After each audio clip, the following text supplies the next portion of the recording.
सिर्फ एक बार, सिर्फ एक बार दिल से मुस्तफ़ा को तू पुकार, होगा बेड़ा पार तेरा, होगा बेड़ा पार। अस्सलामुअलैकुम। उम्मीद करती हूँ आप लोग बिल्कुल ठीक ठाक होंगे। आज देखें मेरी गाड़ी में रिज़र्व लगा हुआ है और मुझे आज रिज़र्व के साथ ही सारी ट्रैवलिंग करनी है और साथ साथ मैं दुआ करूँगी कि मैं खैर आफ़ियत के साथ पंप्स पहुँच जाऊँ। हफ्सा की तबीयत ख़राब हो गई है बहुत ज़्यादा और मैं उसको स्कूल से पिकअप करने आई और ये विज़िटर कार्ड है। सबसे पहले हमने विज़िटर कार्ड लिया और फिर हम बच्चों की चहल पहल देखकर अपनी स्कूलिंग याद आ गई। कितने अच्छे थे दिन स्कूल के, बचपन के दिन बहुत अच्छे थे। एडमिन ऑफिस आई और उन्होंने मुझे कहा कि आप वहाँ क्लास के पास स्लिप फिलअप करें और हफ्सा को ले जाएं। बस फिर ये वेटिंग रूम में मैं वेट कर रही थी। बच्चियों की ब्रेक थी और बच्चे माशाल्लाह आपस में एक दूसरे के साथ खेलने कूदने में मसरूफ़ थे। ये वेटिंग एरिया था। अब बस मैं हफ्सा को लेकर निकलने लगी हूँ। हफ्सा हमारे पास पहुँच गई थी। मैंने हफ्सा से हफ्सा का बैग ले लिया और फिर मैंने हफ्सा को पिकअप कर लिया। स्कूल का शोर सुनाने में मैं फुली इंटरेस्टेड थी क्योंकि मुझे अपने बचपन के दिन याद आ गए। डेफ़िनेटली आप लोग भी जब स्कूल जाते थे ऐसे ही कुछ शोर होता था वहाँ पर। हफ्सा की क्लास फेलो मिली, उसने कहा हफ्सा तुम्हें क्या हो गया है। एनीवेज़ हफ्सा को तो मैं आपको पहले ही बता चुकी हूँ, बहुत बीमार थी।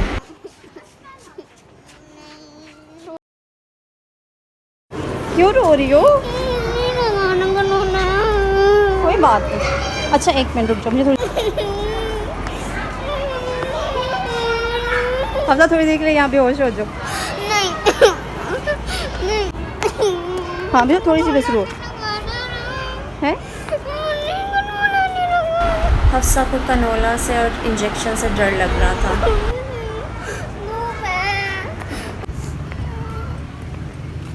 हफ्सा तुम्हारी जनाब मैं आपको स्लिप दिखाती हूँ। ये स्लिप थी और हमने इसको फिलअप किया। और पियो और P low P low P low P low थोड़ा और पियो। मैंने भरनी है बोतल, मैंने भी पीना है। ये मैं इसको चक्कर दे रही थी कि आप पियो, मैंने भी पीना है ताकि ये ज़्यादा से ज़्यादा पानी पिए। डॉक्टर ने कहा था कि बिफोर अल्ट्रासाउंड पानी ज़्यादा पी कर आना। इसी तरह की पूरी एक बोतल और ख़ाली करनी है आपने बेटा, ज़रूरी है वरना अल्ट्रासाउंड नहीं सही होगा आपका। पियो थोड़ा थोड़ा करके पियो, पी लो। फ़िल्टर्ड वाटर हम भर रहे थे तो यहाँ पर ECS का बोर्ड नज़र आया मुझे, रेफरेबल। बस फिर हम लोग निकल गए और अब हम लोग गाड़ी की तरफ जा रहे हैं और हमारा सफ़र अब काफ़ी लंबा है क्योंकि यहाँ से हॉस्पिटल और लेबॉर्ट्री काफ़ी दूर है। और आपको मैं आज का ट्रैवलिंग इसलिए भी ज़्यादा दिखाऊंगी ताकि आपको पता चले कि रिज़र्व में मैंने कितनी गाड़ी चलाई और मुझे रिज़र्व की भी टेंशन थी, लेकिन अल्हम्दुलिल्लाह अल्लाह ताला ने मेरा सफ़र अच्छा गुजार दिया। लेट्स हैव अ लुक कि मैं कहाँ से गुज़रते हुए लेबॉर्ट्री पहुँची। हफ्सा को स्कूल से लेना बहुत आसान था, बस एक स्लिप की मैंने फिल और मैं इसको लेकर बाहर आ गई। वो भी एक गार्ड था, उसने मुझे स्लिप दी। मेरे वक़्त में तो बहुत ही मुश्किल होता था, इनफैक्ट अब्दुल्ला को भी लेना मुश्किल होता था। ये यहाँ पर सिल्वर मैन भी है, आजकल पाकिस्तान में बहुत ट्रेंड है। बाकी शहरों का तो पता नहीं लेकिन इस्लामाबाद में बहुत ज़्यादा ट्रेंड है। बस फिर हमारा सफ़र यूँ ही कटता चला गया और हम अपनी मंजिल की तरफ गामज़न रहे। सरीना होटल के पास से हमने टर्न लिया और सफ़र अच्छा था लेकिन बहुत गर्मी थी। रिज़र्व स्टिल लगा हुआ है आप देख रहे हैं और मेरा अभी और मज़ीद मुझे लग रहा था कि काफ़ी ज़्यादा सफ़र बाकी है। तो आप हमारे साथ साथ रहें। आप लोगों ने मेरे चैनल को सब्सक्राइब करना है अगर नहीं किया हुआ, और लाइक भी कर दिया करें और कमेंट भी कर दिया करें। बहुत तवील सफ़र करने के बाद एट लास्ट हॉस्पिटल आप पीछे खड़ी हो, ऐसे ही फील होता है। सो जनाब ये बहुत ही नीट एंड क्लीन हॉस्पिटल नज़र आ रहा था, लेकिन वाक़ईतन था भी बहुत नीट और क्लीन, साफ़ सुथरा, विदाउट एनी स्मेल। बैठो यहाँ पे।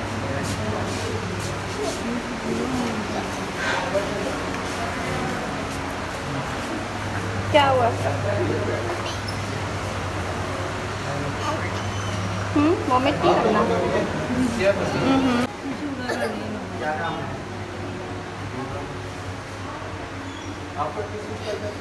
वॉमिटिंग शुरू हो गई, अल्ट्रासाउंड भी हो गया। हफ्सा की तो आपने हालत देख ही ली है। अब हम नीचे मेडिकल ओपीडी में जा रहे हैं। देखिए कितनी खूबसूरत ओपीडी इन्होंने बनाई हुई है कि बंदे का मरीज़ दिल आधा यहाँ पर आते ही खुश हो जाता होगा, और मुझे लगता है कि लिटरली आधा तो बिल्कुल ठीक हो जाता होगा। गंदगी इंसान को और ज़्यादा इरिटेट करती है, आपके अपनी बॉडी में आपकी स्मेल इचिंग करती है। एनीवेज़ हमारा काम ख़त्म हो गया, मेडिसिन मिल गई, टेस्ट भी सारे हो गए। ये बहुत अच्छी खातून मुझे वहाँ मिली जिन्होंने काफ़ी अच्छी मुझे कंपनी दी। इनकी मदर भी बीमार थी, लेकिन एक सीन ये हो गया कि हॉस्पिटल अंदर से जितना अच्छा था, बाहर से लिटरली उतना ही गंदगी थी और बुरा था। लाइक पता नहीं पॉटियाँ गाँव वगैरह की, मतलब बहुत ही गंद है। एनीवेज़ जब हमारी वापसी का सफ़र शुरू हो गया था, लेकिन ये एक और सीन ये हुआ था कि टाइम जो था ना हमारा हाफ़ एन आवर 45 मिनट्स फ़िज़ा के ऑफ में था। ये खूबसूरत पहाड़ियों पे खूबसूरत डिज़ाइनिंग फ्लावर्स की नज़र आ रही है। इसके बिल्कुल ऑपोज़िट आपको हमारे इस्लामाबाद का रावल डैम है, वो आप नज़र आ सकता है। अगर आप कभी विज़िट करें तो वो भी बहुत खूबसूरत है। लेकिन आप देखें कितनी खूबसूरती के साथ इन पहाड़ियों को सजाया गया है। रिज़र्व देखिए स्टिल लगा हुआ है। अब दुआएं यही थी कि आफ़ियत से सफ़र गुजर जाए। और अब हम सरीना को फ़ोकस करने वाले हैं। हम दोबारा सरीना को दिखाने वाले हैं कि ये सरीना होटल है इस्लामाबाद का। तो जनाब ये बहुत हाई फाई होटल है, ऊंची दुकान, फीका पकवान। मुझे तो कभी भी यहाँ का कुछ भी समझ नहीं आया। एनीवेज़ यहाँ पर एक सुख चैन पार्क है जहाँ पर सुख और चैन मिलता है, ज़रूर विज़िट कीजिएगा। लिटरली अम्मी के घर की तकरीबन पास हम पहुँच ही गए हैं। अब हम अम्मी के घर थोड़ी देर स्टे करेंगे और फिर मैं वहाँ पर नमाज़ पढ़ूँगी। नमाज़ पढ़ने के बाद फिर फ़िज़ा का टाइम हो जाएगा और फिर मैं फ़िज़ा को लेने चली गई। अम्मी के घर हम पहुँच चुके थे, तो टाइम स्पेंड करने के बाद अब हम वापसी की तरफ भी जा रहे थे। रोटी सान तो भूल जाओ हफ्सा, चलो। तभी मुझे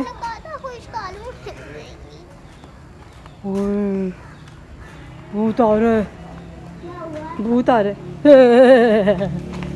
हफ्सा ने मुझे कहा गाड़ी किधर है और मैं डर गई है। एनीवेज़ बस फिर फ़िज़ा के स्कूल पहुंची और उसको पिकअप किया, और वहाँ से फिर मैंने सोचा कि अब हम जो है ना फ्यूल रिफ़िल करवा लेते हैं। बस फिर बहुत सी ट्रैफिक झेलने के बाद हम लोग एट लास्ट पंप पे पहुँचे, और बस फिर मुझे यहीं पर पता चला कि अब्दुल्ला का जो है वो हाथ तोड़ दिया कारी साहब ने, और इनके पापा उसको हॉस्पिटल लेकर गए।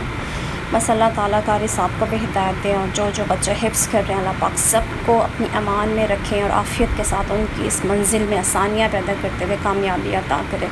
बस बहुत ज़्यादा दुख था आज, वैसे भी हफ्सा की वजह से भी मैं सारा दिन बहुत हेक्टिक रहा, उसको लेके हॉस्पिटल गई, और फिर अब्दुल्ला का सुन के और ज़्यादा डिसहार्ट हो गई। बस अल्लाह पाक अपनी अमान में रखे सबको।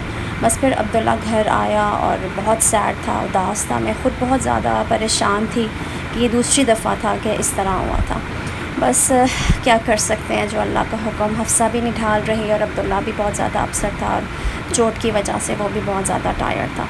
फ़िज़ा और ईसा भी बहन भाई को देखे काफ़ी परेशान। बस अब कुछ है नहीं कहने को, बस मैं ये चाहती हूँ अपना ख्याल रखिएगा, दुआओं में याद रखिएगा। अल्लाह पाक तमाम तर घरों में खुशियाँ और आसानियाँ दें। अल्लाह हाफ़िज़।